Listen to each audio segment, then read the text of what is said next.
Assalamualaikum warahmatullahi wabarakatuh. Kembali lagi pada channel saya Sofyan Reza Iskandar. Kali ini saya akan menampilkan sebuah video dari kelompok 1 kelas 2B D3 Analisis Farmasi dan Makanan Politeknik Kesehatan Kemenkes Malang.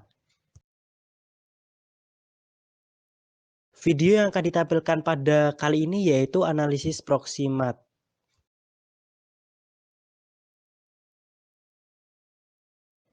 Ini dia anggota kelompok 1 yang pertama Rafika Araya Maulida, yang kedua Sofyan Reza Iskandar, yang ketiga Widayati Wiji Kinasih, yang keempat Ella Pornintias Putri, yang kelima Afifah Nur Aisyah, yang terakhir yaitu Habil Arifin Yahya.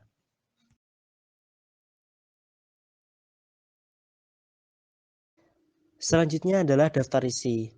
Yang pertama yaitu pendahuluan, yang kedua yaitu analisis kadar air, yang ketiga analisis kadar abu, yang keempat analisis kadar lemak, yang kelima analisis kadar protein, yang keenam analisis karbohidrat, dan yang terakhir yaitu penutup.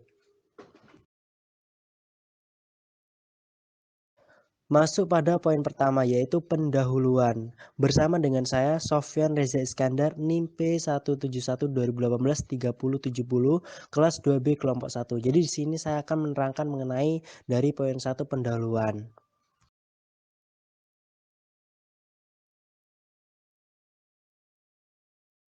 Pada poin pertama pendahuluan ada beberapa subpoin yang perlu diterangkan atau perlu dijelaskan. Yang pertama yaitu latar belakang, yang kedua definisi analisis proximat, yang ketiga penjelasan tentang sampel yang digunakan dalam analisis, yang keempat atau yang terakhir ini yaitu tujuan dari analisis sendiri.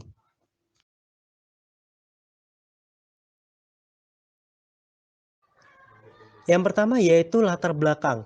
Bahan pangan merupakan kebutuhan pokok bagi setiap makhluk hidup. Sebagian besar bahan pangan terdiri dari unsur-unsur pokok, yaitu air, mineral, karbohidrat, lemak, dan protein. Kelima unsur ini dibutuhkan oleh hewan, ternak, dan manusia untuk pertumbuhan, produksi, reproduksi, dan hidup pokok. Kualitas bahan pakan dan komponennya ini dapat dinilai melalui 3 tahapan penilaian, yaitu secara fisik, kimia, dan biologis. Pangan sangat penting untuk kehidupan manusia. Dengan bertambahnya jumlah penduduk, maka kebutuhan akan pangan pun semakin meningkat. Untuk mengatasinya, manusia mengembangkan teknologi pangan untuk meningkatkan produksi pangan agar dapat mencukupi kebutuhan pangan yang semakin meningkat. Salah satu bentuk pengolahan pangan yang semakin berkembang saat ini yakni penambahan atau penggunaan bahan tambahan makanan. Bahan tambahan makanan ini terdiri dari beberapa jenis yaitu pewarna, pemanis, pengawet, penguat rasa, dan lain sebagainya. Namun banyak ditemukan pangan yang tidak layak konsumsi karena bahan baku dan proses pengolahannya belum memenuhi standar, sehingga semakin banyak menimbulkan penyakit baru. Maka dari itu perlu dilakukan analisis proximat sebagai upaya untuk meningkatkan jumlah pangan dan memperbaiki kualitas pangan yang akan dikonsumsi. Yang kedua yaitu definisi analisis proximat. Analisis proximat merupakan pengujian kimiawi untuk mengetahui kandungan nutrien suatu bahan baku pakan atau pakan. Metode analisis proximat pertama kali dikembangkan oleh Henberg dan Stoffman pada tahun 1860 di sebuah laboratorium penelitian di Wenden, Jerman. Analisis proximat memiliki manfaat sebagai penilaian kualitas pakan atau bahan pangan, terutama pada standar zat makanan yang seharusnya terkandung di dalamnya. Menurut McDaniel, bahwa analisis proximat dibagi menjadi 6 bagian, yaitu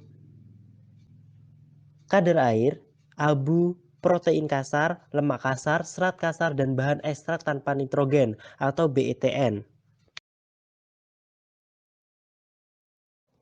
Metode analisis proximat yang digunakan yang pertama yaitu kadar air, kadar abu, kadar lemak, kadar protein, dan kadar karbohidrat.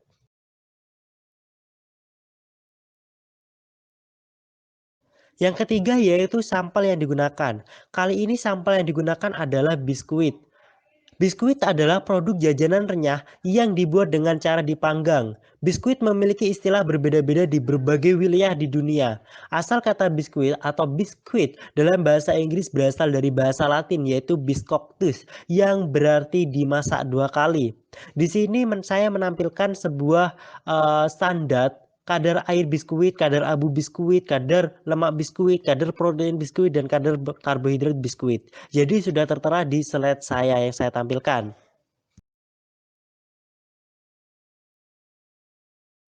Yang keempat yaitu tujuan analisis proksimat. Tujuan praktikum ini adalah untuk mengetahui analisis proksimat berupa kadar air, kadar abu, kadar lemak, kadar protein, dan kadar karbohidrat. Sekian penjelasan dari saya, mohon maaf jika ada yang salah maupun yang disengaja maupun tidak sengaja.